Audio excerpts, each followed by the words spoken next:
산불 진화 헬기는 지자체가 전액 비용을 부담하다 보니 운영에 어려움을 겪고 있습니다. 헬기의 노후화 등으로 사고도 잇따르면서 대책 마련이 시급하다는 지적입니다. 최근 영남 지역을 덮친 대형 산불로 사람뿐만 아니라 동물들에게도 많은 피해가 발생했는데요. 각종 재난 시 반려동물의 대피도 제도화해야 한다는 목소리가 일고 있습니다. 강원도가 강원 방문의 해를 맞아 관광객 유치 계획을 발표했습니다. 이달에는 양양공항 전세기를 3차례, 속초항 크루즈를 4차례 유치하겠다는 계획입니다. 강원자치도와 기상청이 협력해 해양 레저 활동을 위한 기상 융합 서비스를 제공합니다. 앞으로 49곳의 동해안 서핑 해병에 대한 실시간 기상 정보가 제공될 예정입니다.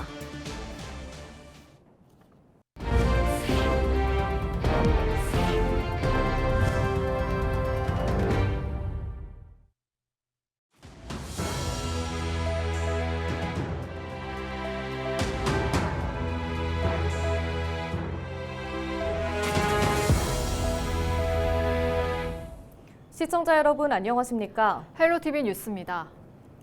영남권 산불이 남긴 과제를 짚어보는 연속 보도 이어갑니다.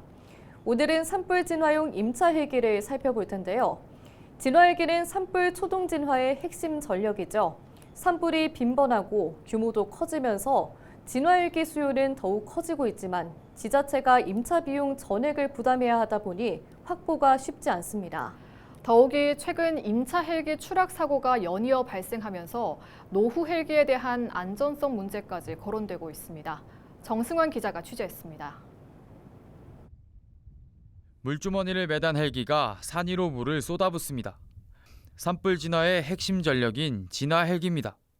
그중에서도 지자체가 운용하는 산불 진화 임차 헬기는 산불 현장에 가장 먼저 출동하는 중요 자원입니다.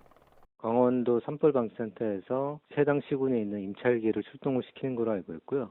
저희 헬기가 가까운 데 있으면 거의 같은 시간에 도착은 하는데요. 강원도의 북부하고 동부하고 남부 지역에 치우쳐 있다 보니까 산림청에 따르면 올해 전국에 배치된 산불 진화용 헬기는 모두 119대. 이 중 지자체 임차 헬기는 78대로 66%를 차지합니다. 국가 재난에 준하는 대형 산불 발생 시에는 소방헬기와 군헬기도 투입되지만 상시 전력은 아닙니다. 문제는 임차 헬기가 상시 전력의 절반 이상을 차지하고 있지만 비용 부담은 온전히 지자체 몫이란 겁니다. 강원도도 올해만 79억 원을 들여 헬기 8대를 임차했는데 매년 부담이 큽니다. 기재부에서는 이게 지방 이양 사업이다라는 게 지금 확고한데 그런 걸 떠나서 이게 지금 워낙 이 산불 대응하는데 대응력을 높여야 되는 상황이기 때문에 그걸 우리가 지금 정부를 계속 좀 설득해 나가겠습니다.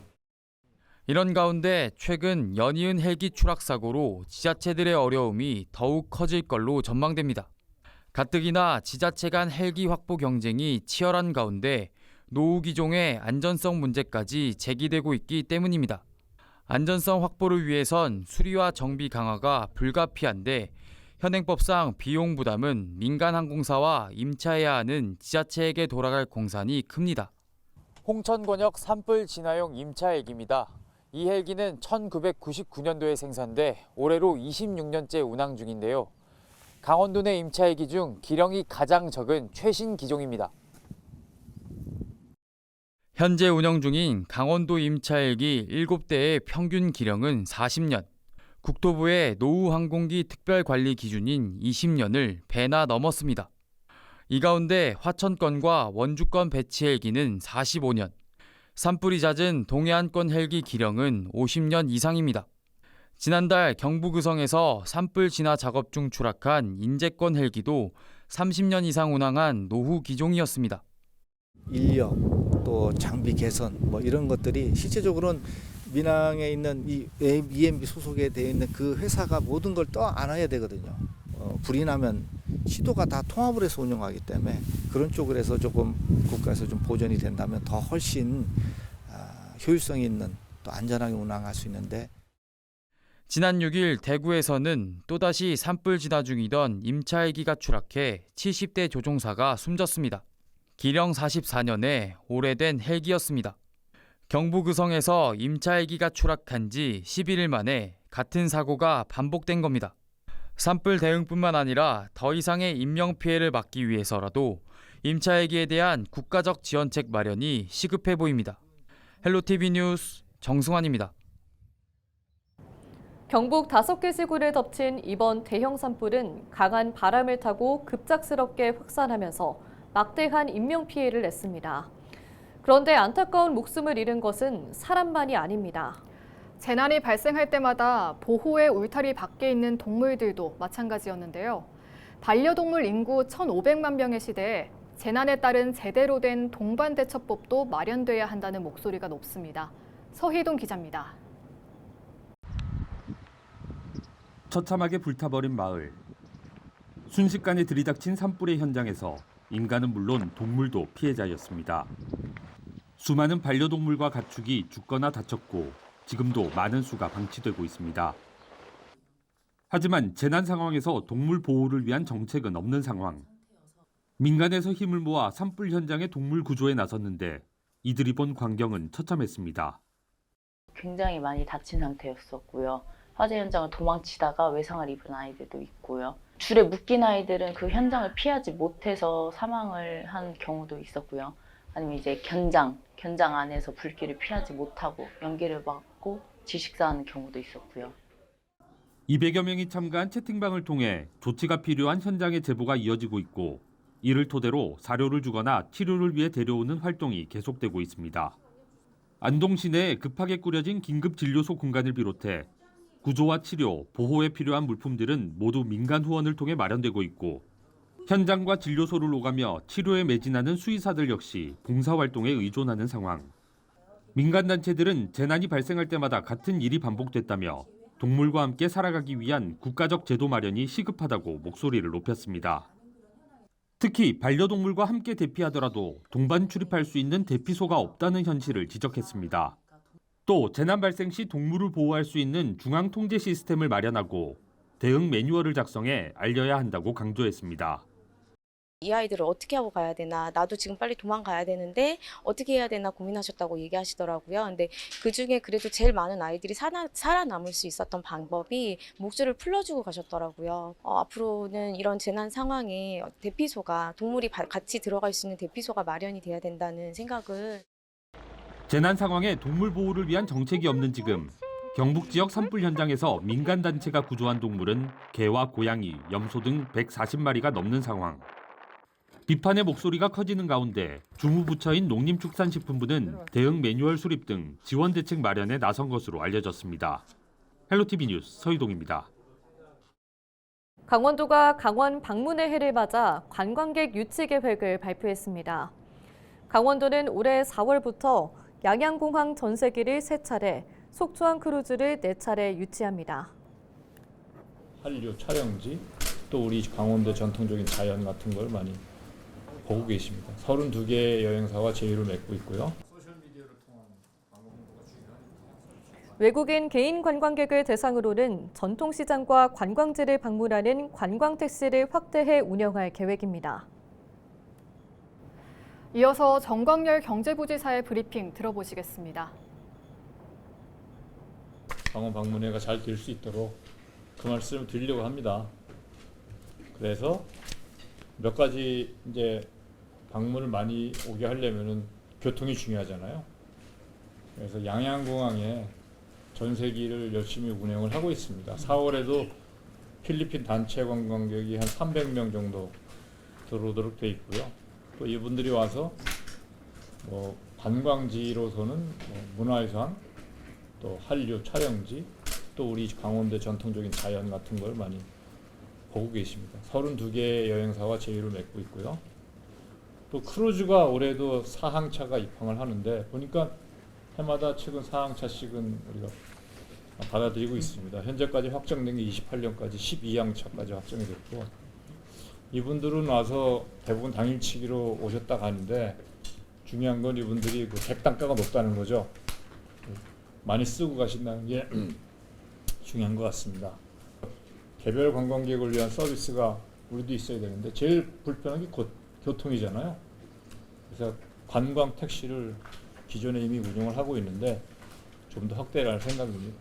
우리 도가 기상청이랑 같이 공동 작업을 해서 기상청이 저희에게 기상 서비스를 주면 우리가 이거를 관광객들에게 놀러 오시는 분들에게 잘 알려드리는 서비스를 하려고 합니다. 이 내용 잠깐 보시면요. 일단 그 16가지 기상 정보를 분석을 할 거고, 그거 보면 여기 좀 조그맣게 나와 있는데 나중에 이제 크게 나중에 꼭 보세요.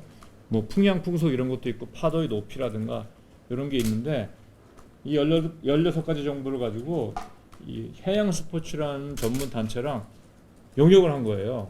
그래서 이 정도 조건이면 이런 스포츠는 할 만해. 아니 이런 건 위험해. 이런 건 하면 안 돼. 이렇게 이제 스포츠별로 그 조건에 따라서 결과가 나오게 돼 있습니다. 이거를 1시간 단위로 사용자들이 알 수 있게 정보를 쏴드릴 거예요.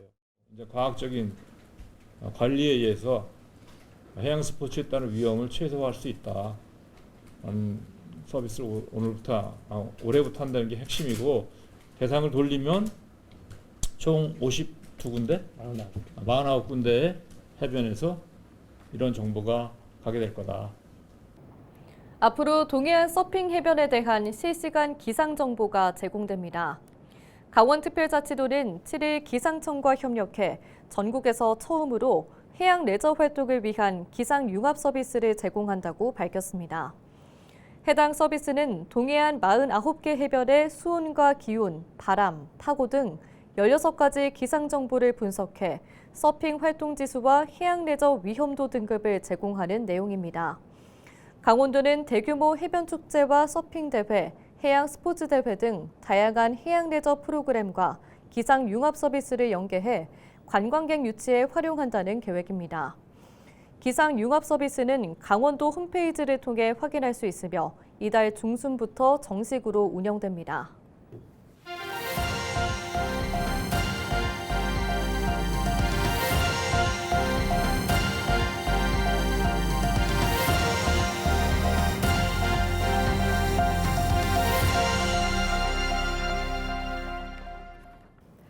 민주노총 서비스연맹 전국 돌봄 서비스 노조 강원지부는 7일 원주 부승원 요양원 앞에서 기자회견을 열고 이른바 요양보호사 쪼개기 계약을 규탄했습니다.